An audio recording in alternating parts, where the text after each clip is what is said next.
بسم اللہ الرحمن الرحیم۔ شروع اللہ کے نام سے جو بڑا مہربان نہایت رحم والا ہے۔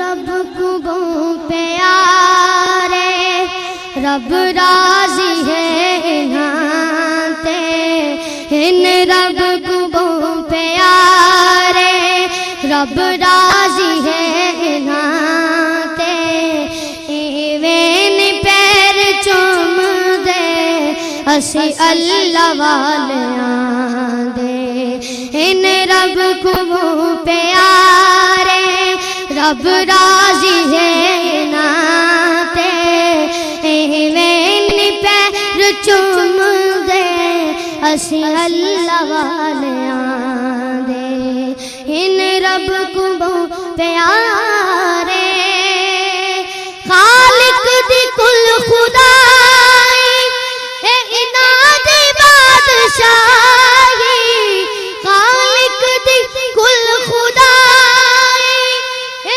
اناد بادشاہی، جو چاو دے نہ کر دے اے دین دے سپاہی، جو چاو دے نہ کر دے يضلل فلا هادي له، وأشهد أن لا إله إلا الله وحده لا شريك له،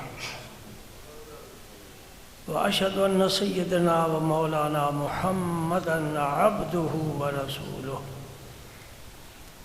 الذي أرسله الله بالحق بشيرا ونذيرا وداعيا إلى الله بإذنه وسراجا منيرا، أشهد أنه صلى الله تعالى عليه وسلم بلغ الرسالة ونصح الأمة وكشف الغمة وجلى الظلمة وجاهد في سبيل الله وعبد ربه حتى أتاه اليقين۔ اللهم صل على سيدنا محمد وعلى آل سيدنا محمد وبارك وسلم۔ اللهم صل وسلم على رسولك الكريم وآله الطاهرين، رب اغفر وارحم وأنت خير الراحمين۔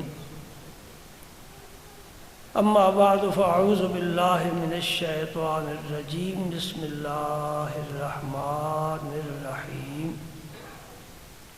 ان اللہ وملائکتہ یصلون علی النبی یا ایہا الذین آمنوا صلوا علیہ وسلموا تسلیما۔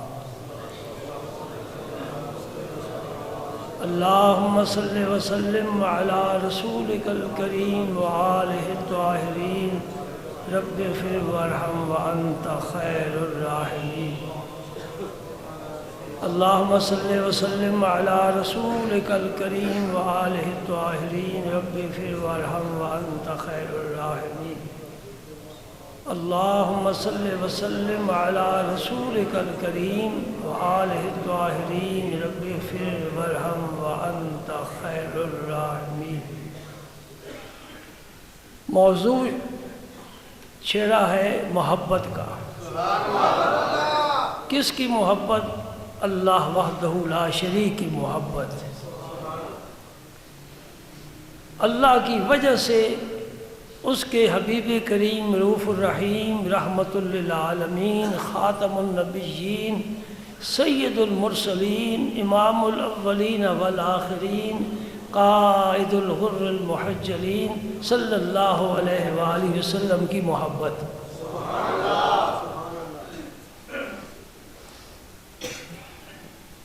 اللہ کی وجہ سے حضور کے تمام صحابہ کرام سے محبت۔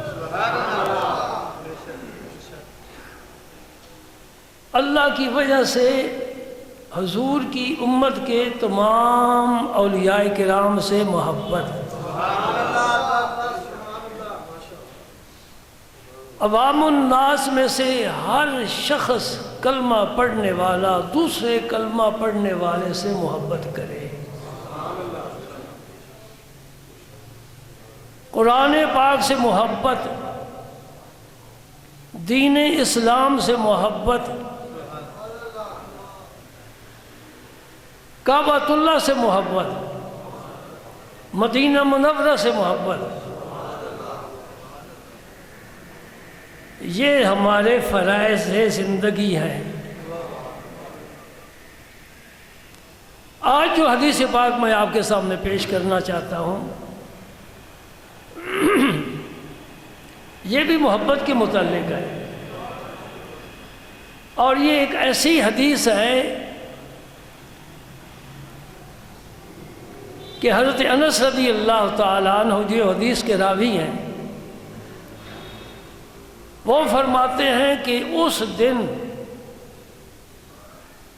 ایمان لانے کے بعد جو خوشی ہوئی تھی وہ تو بہت زیادہ خوشی ہوئی تھی، لیکن جس دن یہ واقعہ پیش آیا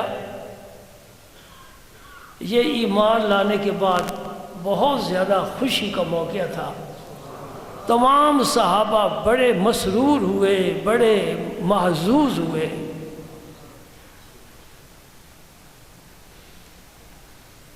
یہ بخاری میں بھی حدیث ہے اور مسلم میں بھی حدیث ہے۔ کتاب میرے ہاتھ میں ہے، حدیث پاک اگر میں آ کر پڑھ کر سناؤں، بڑی مختصر سی حدیث ہے لیکن بڑی جامع ہے اور بڑی صاحب کمال والی حدیث ہے۔ حضرت انس رضی اللہ تعالیٰ عنہ فرماتے ہیں کہ ایک شخص نبی کریم صلی اللہ علیہ وسلم کی خدمت اقدس میں حاضر ہوا۔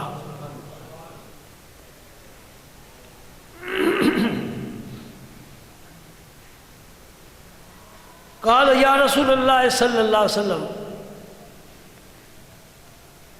متی الساعة؟ قال ویلک وما اعددت لها۔ یہ متن ہے حدیث پاک کا۔ قال ما اعددت لها الا انی احب اللہ ورسولہ۔ قال انت مع من احببت۔ قال انس فما رأيت المسلمین فرحوا بشیء بعد الاسلام فرحا بها، متفق علیہ۔ میں نے حدیث کا متن آپ کے سامنے پیش کر دیا، اب اس کا ترجمہ اور تشریح میری ذمہ داری ہے۔ حضرت انس فرماتے ہیں کہ حضور کی خدمت اقدس میں ایک شخص حاضر ہوا، اس سے ایک عجیب سوال کیا ہو، متی الساعة، یا رسول اللہ قیامت کب آئے گی؟ حضور نے اس کا یہ جواب نہیں دیا کہ کب آئے گی، وہ جواب دیا جو سائل کے لیے ضروری تھا اور مفید تھا۔ یہ فصاحت و بلاغت کا اصول ہے کہ سوال کرنے والا کوئی سوال کرے تو ضروری نہیں کہ اس کے مطابق جواب دیا جائے، وہ جواب دیا جائے جو سائل کے لیے مفید ہو۔ مثال کے طور پر قرآن پاک میں آپ نبی پاک صلی اللہ علیہ وسلم سے سوال کیا گیا، قرآن پاک نے خود ذکر فرمایا ہے ماذا ينفقون یسألونک ماذا ينفقون، آپ سے یہ پوچھتے ہیں کہ کیا چیز خرچ کی جائے اللہ کے راہ میں۔ اب اس کے جواب میں اگر یہ کہا جاتا نا کہ کپڑے خیرات کیے جائیں تو باقی ہر چیز کی نفی ہو جاتی، یہ کہا جاتا کہ کھانا صرف کھلاؤ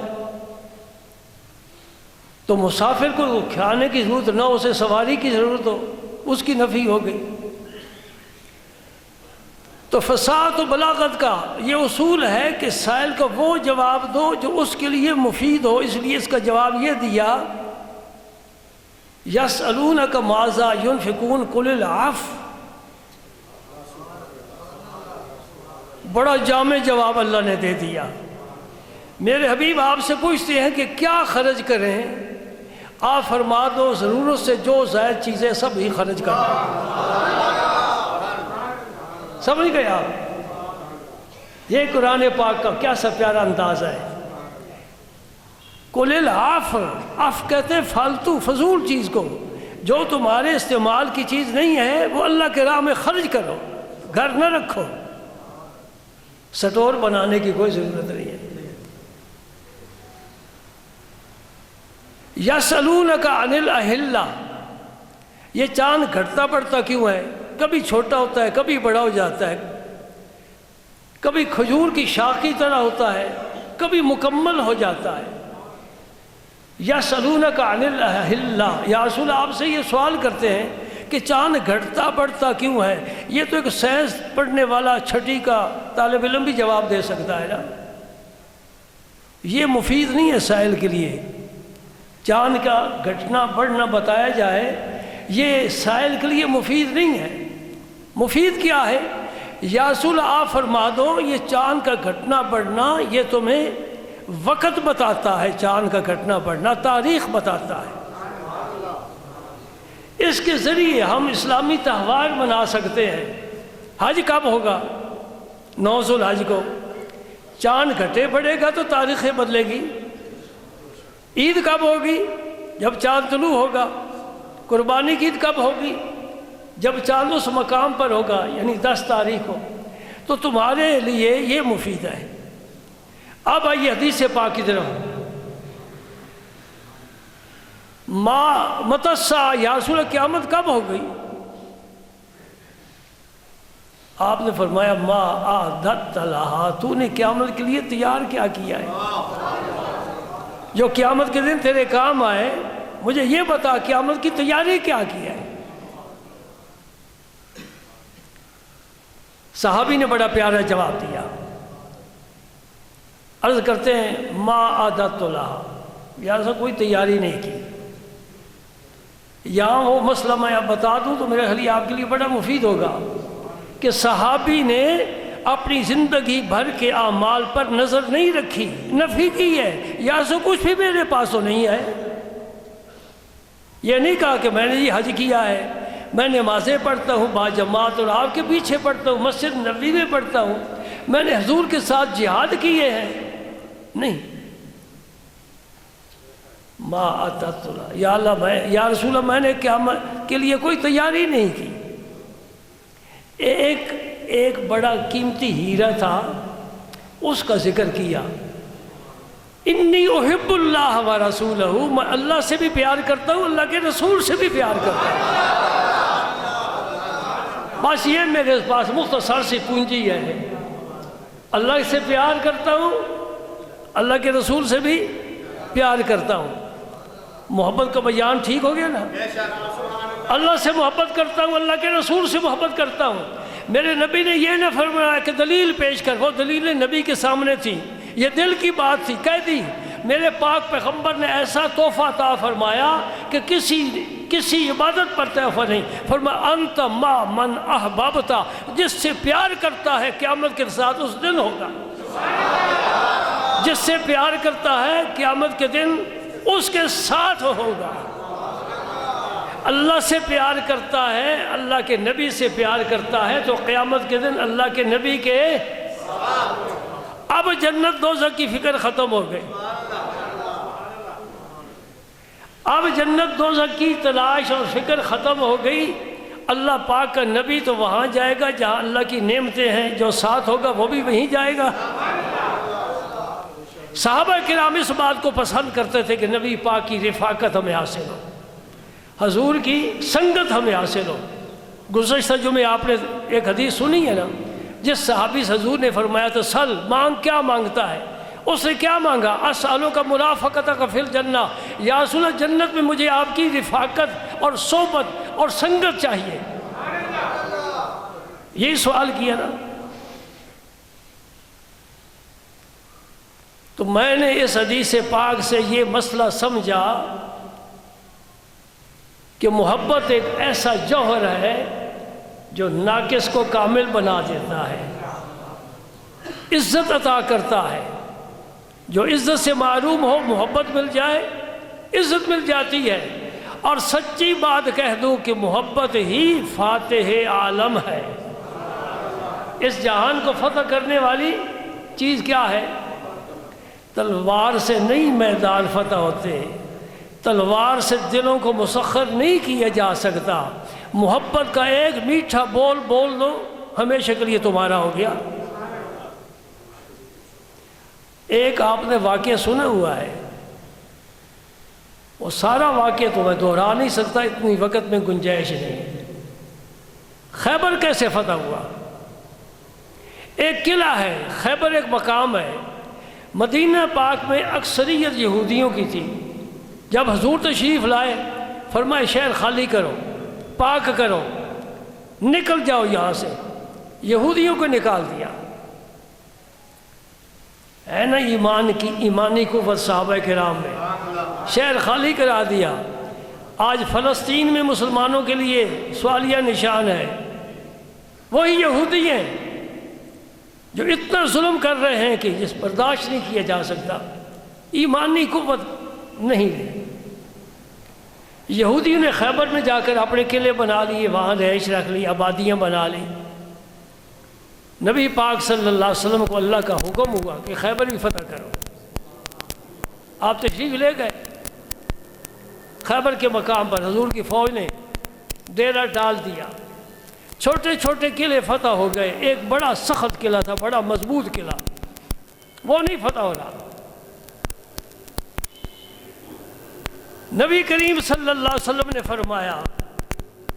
فرمایا ایک رات کو، اور فرمان آپ کا بڑا زبردست ہے، لَأُعْطِيَنَّ هَٰذِهِ الرَّايَةَ، یہ جھنڈا میں ضرور بے ضرور کل اس شخص کو عطا کروں گا، يُحِبُّ اللَّهَ وَرَسُولَهُ وَيُحِبُّهُ اللَّهُ وَرَسُولُهُ،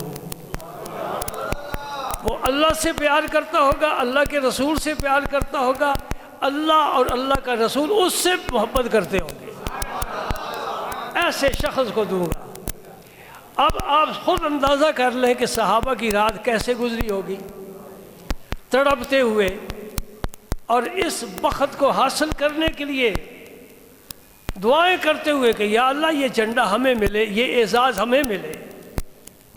لیکن اللہ کا نبی خوب جانتا ہے اپنے صحابہ کرام کو کہ کس کو جھنڈا عطا کرنا ہے۔ صبح ہو گئی تو میں تو اپنے تصور میں اس طرح دیکھ رہا ہوں کہ سارے صحابہ صف بستہ بیٹھے ہیں مسجد نبی میں، اور اس انتظار میں ہیں کہ یہ قرہ میرے نام نکل آئے۔ حضور کس کا انتخاب فرماتے ہیں ابھی پتہ چل جاتا ہے۔ آپ نے فرمایا این علی بن ابی طالب، اور ابو طالب کا فرزند علی کہاں ہے؟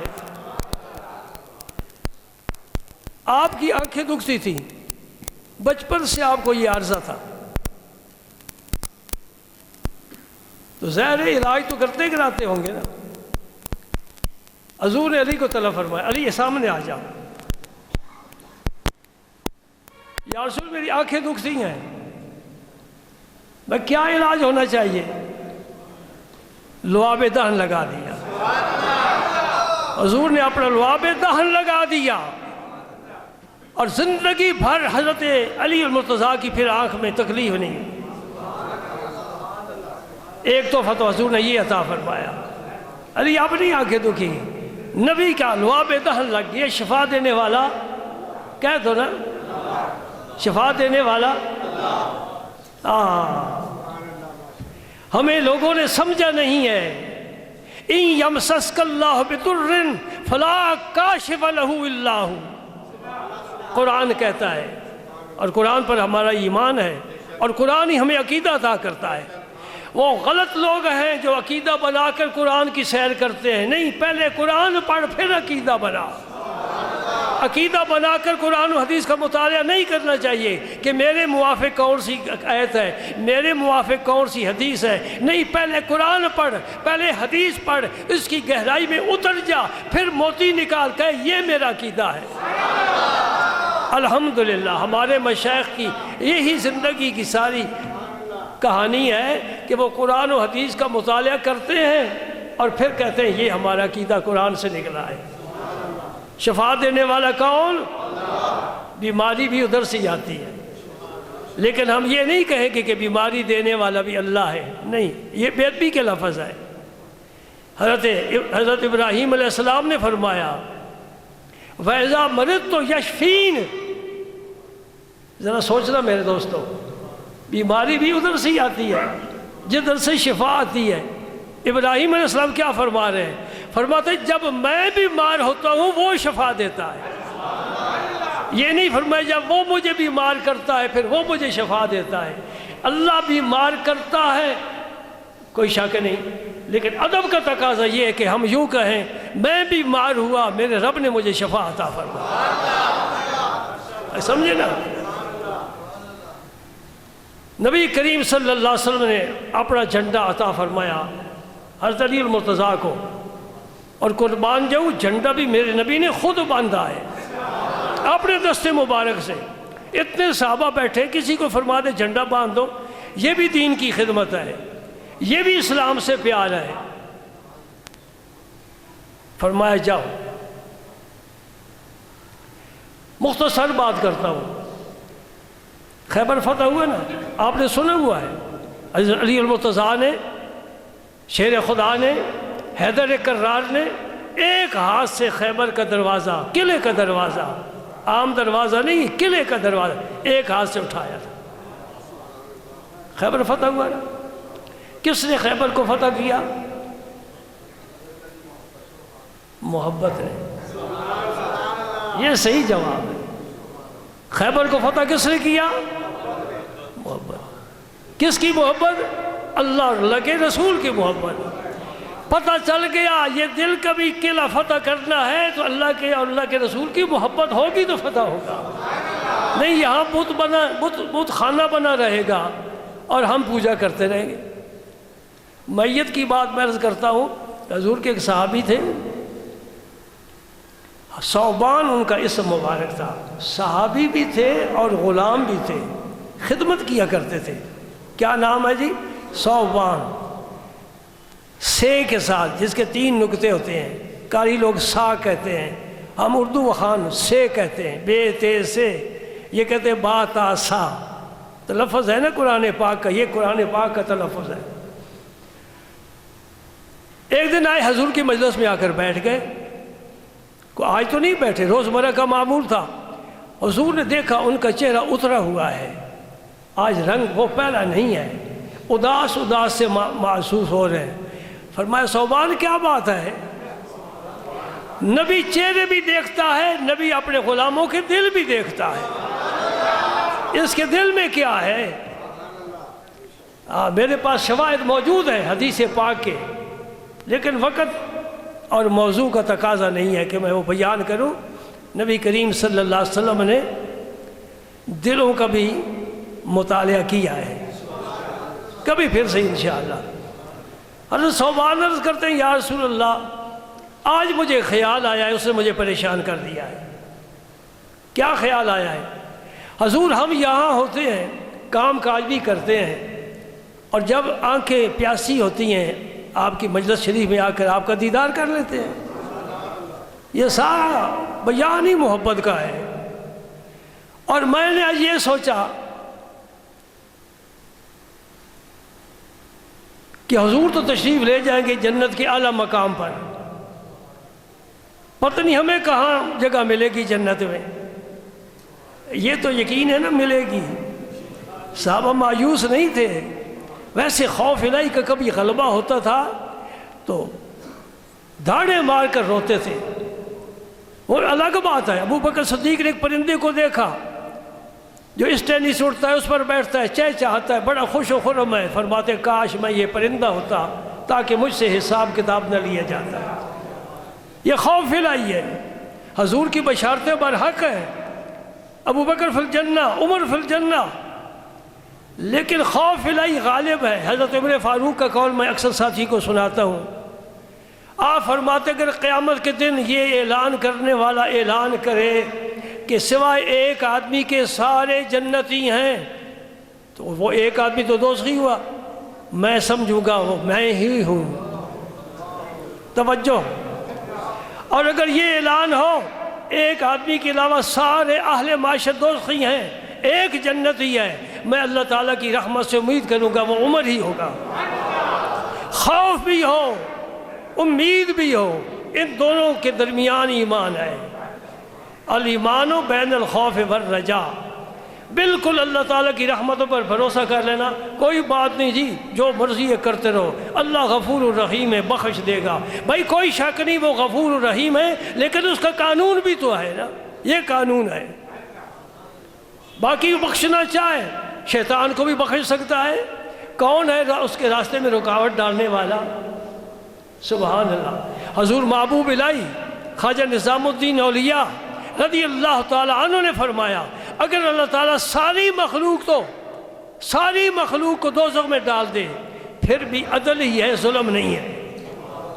توجہ نہیں کی آپ نے، توجہ نہیں کی، ذرا غور کیا کرو، میں جو بات کرتا ہوں سمجھاؤ۔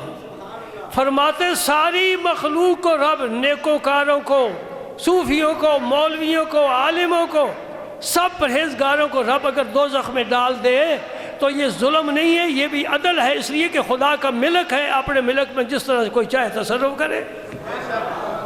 نہیں سمجھے؟ یہ رومال میرا ملک ہے نا، میں کسی کو دے دوں، کوئی ہے اعتراض؟ میں اس کو ٹکڑے ٹکڑے کر دوں، ظلم ہے؟ میں اسے جلا دوں؟ میرا ملک ہے، جس طرح چاہے میں اس کو استعمال کروں۔ یہ ساری مخلوق رب کا ملک ہے، وہ واحد مالک ہے، وہ جس طرح چاہے اس کو استعمال کرے۔ سبحان اللہ۔ حضرت صوبان عرض کرتے ہیں یا رسول اللہ قیامت کو ہم کیا کریں گے؟ فکر جنت کی نہیں ہے، دوزخ سے ڈر نہیں ہے، فکر اس بات کا ہے کہ وہاں جنت میں بھی میرے پاک پیغمبر کا مجھے دیدار ہوگا کہ نہیں ہوگا۔ نبی کریم صلی اللہ علیہ وسلم تھوڑا توقف فرمایا۔ توقف کیوں فرماتے تھے؟ کہ ادھر سے پیغام آ جائے تو قیامت کے لیے محفوظ ہو جائے، تلاوت کرنے والے تلاوت کریں، منبر پر بیان ہو، محراب میں پڑھا جائے، تفسیریں لکھی جائیں۔ کون سا پیغام آیا؟ وَمَن يُطِعِ الرَّسُولَ، اللہم صلی علی سیدنا محمد وعلی آل سیدنا محمد، من یطع اللہ فالرسول فاولئک مع الذین انعم اللہ علیہم من النبیین والصدیقین والشہداء والصالحین وحسن اولئک رفیقا۔ یہ پیغام آ گیا، جبریل امین وہی لے کر آ گئے۔ اس کا معنی کیا ہوا؟ کہ نبی بھی وہاں، صدیقین بھی وہاں، شہداء بھی وہاں، صالحین بھی وہاں۔ کام ایک کرو، اللہ کے رسول کی اطاعت کرو، اکٹھے ہوگے سب۔ وحسن اولئک رفیقا، معنی کہ ساری ہی اچھی سنگت ہے اللہ کی، اور اللہ کے رسول کی اطاعت کر لو۔ صحابہ کرام خوش ہو گئے، آج بڑا تحفہ مل گیا۔ یہ قیامت تک کے لوگوں کے لیے ہے، کسی ایک زمانے کے لیے نہیں ہے۔ جو بھی اللہ اور اللہ کے رسول کی اطاعت کرے گا، اللہ تعالیٰ اسے میرے پاک پیغمبر صلی اللہ علیہ وسلم کی جنت میں رفاقت، انشاءاللہ رفاقت عطا فرمائیں گے۔ دیکھ لیں یہ میت ایسی ہے کہ غار ثور میں جب ابو جہل سواری لے کر غار کے دروازے پر پہنچ گیا تو جناب صدیق اکبر نے دیکھا، عرض کرتے ہیں یا رسول اللہ یہ آ گئے۔ فرمایا لا تحزن ان اللہ معنا، ابو بکر میری فکر نہ کر، اللہ میرے ساتھ بھی ہے، تیرے ساتھ بھی ہے۔ یہ میت ایسی چیز ہے، ابو بکر صدیق کو سکون مل گیا کہ جب اللہ ہمارے ساتھ ہے، اللہ کا رسول ہمارے ساتھ ہے، کسی چیز کی ہمیں پرواہ نہیں ہے، اللہ اپنے بندوں کی خود حفاظت فرماتا ہے۔ فرعون کی فوجیں سر چڑھائیں، موسیٰ علیہ السلام اپنی قوم کو لے کر دریا کی سمندری طرف جا رہے تھے، تو اس وقت قوم نے کہا حضور آگے دریا ہے، پیچھے دشمن ہے، کیا کریں؟ موسیٰ علیہ السلام نے فرمایا ان معی ربی، میرے ساتھ میرا رب ہے، مجھے تو کوئی فکر نہیں ہے۔ ان معی ربی سیہدین، میرے ساتھ میرا رب ہے، میری تو سگیری فرمائے گا اور مجھے منزل مقصود پر پہنچائے گا۔ اور ہمیں بھی رب نے بھی محروم نہیں رکھا۔ ہم جو چھوٹے قسم کے لوگ ہیں نا تھرڈ کلاس کے، تمہاری بات نہیں کر رہا، میں اپنی بات کر رہا ہوں، ہمیں بھی رب نے محروم نہیں رکھا۔ کیا فرمایا؟ وَهُوَ مَعَكُمْ أَيْنَمَا كُنْتُمْ، اے ایمان والو تم جہاں بھی ہوگے تمہارا رب تمہارے ساتھ ہوگا۔ دشمن سر چڑھ آئے تو کوئی طاقتور آدمی اس کے ساتھ ہو تو کہے پھر فکر نہ کر، میں تیرے ساتھ ہوں، میں انشاءاللہ تیری مدد کروں گا۔ بندہ کیا مدد کر سکتا ہے؟ حقیقی مدد اللہ کرنے والا ہے۔ وہ اپنے بندوں کو فرما رہا ہے، اے میرے بندو جب تم میرے بن گئے تو میں ہر قدم پر تمہاری مدد فرماؤں گا، تمہیں کسی اور طرف دیکھنے کی ضرورت نہیں ہے، میں ایک ہی کافی ہوں۔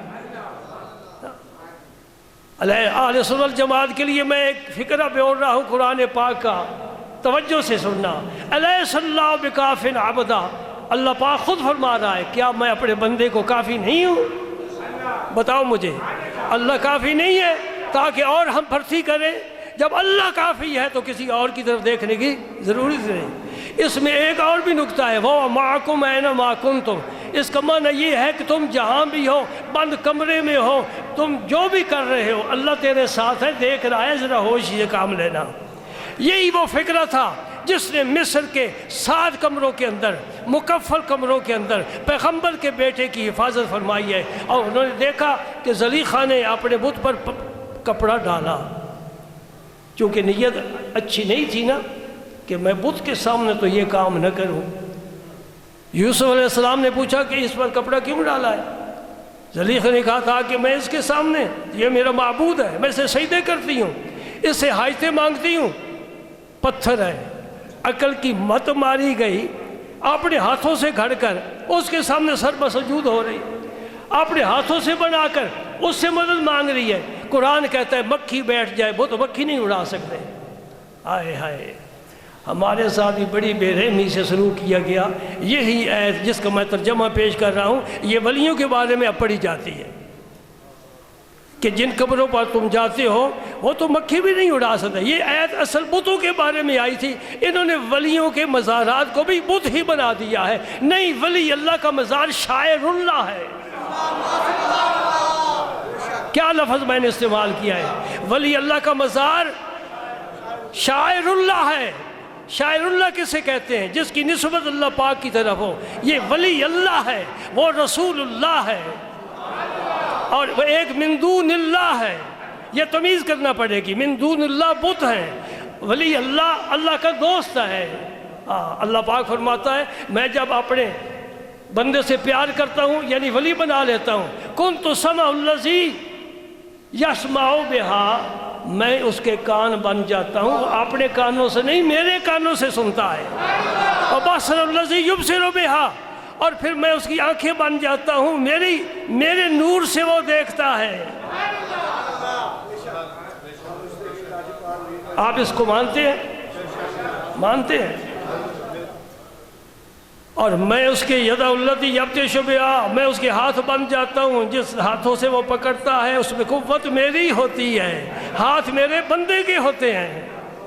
مسئلہ سمجھ رہو، ہاتھ میرا نہیں ہے، ہاتھ میرے بندے کا ہے، قوت بندے کی نہیں ہے، قوت میری ہے۔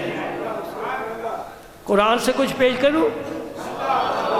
طلب ہے؟ پھر تو فتح یاب ہو گئے، تمہارا جھنڈا اونچا ہو گیا۔ سلیمان علیہ السلام نے کہا تھا کہ بلقیس چل پڑی ہے اپنے ملک سے، میرے پاس آ رہی ہے۔ او بھائی جتنے بیٹھے ہو تم میں سے کون اس کا تخت لا سکتا ہے؟ مختصر، قال الذی عنده علم من الکتاب انا آتیک بہ قبل ان یرتد الیک طرفک، حضور میرے پاس کتاب کا علم ہے، آپ آنکھ بند کریں کھولے تو تخت حاضر ہو۔ اتنی دیر میں تو آدمی جیب سے تسبیح نہیں نکال سکتا۔ کیا خیال ہے آپ کا؟ کسی حدیث سے نہیں بات کر رہا کہ کوئی کہنے والا کہہ دے یہ موضوع ہے، یہ ضعیف ہے، یہ قرآن ہے، اس کو ساری دنیا مانے گی، اس میں کوئی تعویل نہیں ہو سکتی۔ اس نے کیا کہا آصف بن برخیہ نے، حضور آپ آنکھیں بند کریں کھولے تو تخت، یہ کس کی طاقت ہے؟ ہاں کہہ دو یہ طاقت کس کی ہے؟ اللہ کی۔ طاقت کس کی ہے؟ اللہ کی۔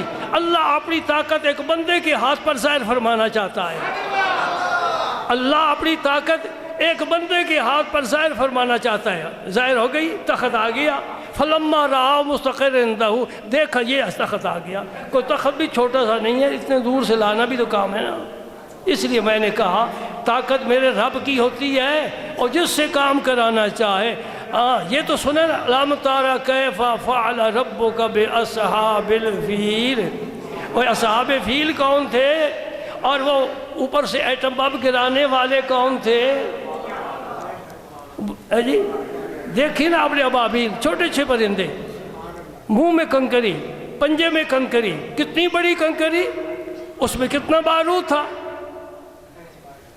انہوں نے کنکری پھینکی ہے، رب نے کہا تم پھینک دو، آگے سارا میں کام کروں گا۔ ابھی بھی ولیوں کی کمالات کا تو اعتراف نہیں کرتا، بڑے تعجب کی بات ہے۔ ہم تو تسلیم کر رہے ہیں طاقت اللہ کی، ظاہر اللہ کے بندے کے ذریعے۔ جناب حضرت عمر فاروق رضی اللہ تعالی عنہ جمعے کے دن خطبہ دے رہے ہیں نہاون کی پہاڑیوں پر۔ اس میدان میں مسلمانوں کی فوج لڑ رہی ہے، دشمن مکاری سے پہاڑ کے پیچھے سے آ کر حملہ کرنا چاہتا ہے۔ یہ شام کے علاقے میں ہے، 1 ماہ کی مسافت ہے۔ حضرت عمر فاروق رضی اللہ تعالیٰ عنہ نے یہاں کھڑے ہو کر فرمایا یا ساریہ الجبل، یا ساریہ الجبل۔ ساریہ اس لشکر کے سپہ سالار تھے۔ فرمایا ساریہ ہوش کر، پہاڑ کی طرف دیکھ، دشمن تو حملہ کر رہا ہے۔ اس پورے لشکر نے عمر فاروق کی اسی وقت آواز سنی ہے کہ یہ حضرت عمر فرما رہے ہیں۔ مولانا روم نے فرمایا عقیدہ درست کر لینا چاہیے، جب حقائق سامنے آ جائے نا پھر عقیدہ درست کر لینا چاہیے۔ اپنے عقیدے پر جمع نہیں رہنا چاہیے، یہ تعصب ہے، یہ ہٹ دھرمی ہے، یہ فساد ہے۔ مان جا جو کچھ میں کہہ رہا ہوں یا کہیں غلط لکھا ہوا ہے، صحیح ہے پھر عقیدہ بنا، غلط ہے ثبوت پیش کر۔ تعصب نہیں ہونا چاہیے، صاف صاف بات مان جاؤ۔ حضرت عمر فاروق کی یہ آواز وہاں پہنچی، انہوں نے سنی، آپ نے دیکھا تو تب فرمایا یہ کیسے دیکھا، کیسے آواز پہنچی؟ کہو آواز عمر نے نہیں پہنچائی، دیکھیا عمر نے نہیں ہے، یہ اللہ کا نور تھا، اللہ نے چاہا کہ عمر دیکھ لے۔ یہ ساری سب اللہ کی قدرت ہے۔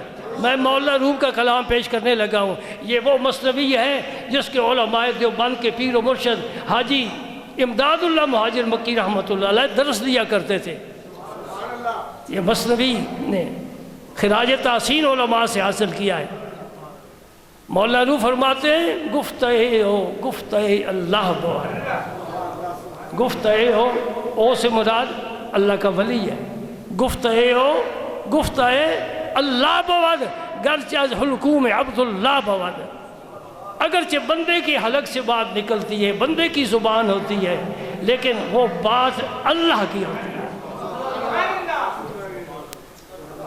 تو میں محبت کے بارے میں بات کر رہا تھا کہ حضرت انس رضی اللہ تعالیٰ عنہ فرماتے ہیں اس دن مسلمانوں کو بڑی خوشی ہوئی جس دن حضور نے فرمایا انتا ما من احببتا، تو قیامت کے دن اس کے ساتھ ہوگا جس سے تو پیار کرتا ہے، یعنی پیار کرتا ہے اللہ کے رسول سے، اللہ کا رسول تجھے اپنی میت میں رکھے گا انشاءاللہ۔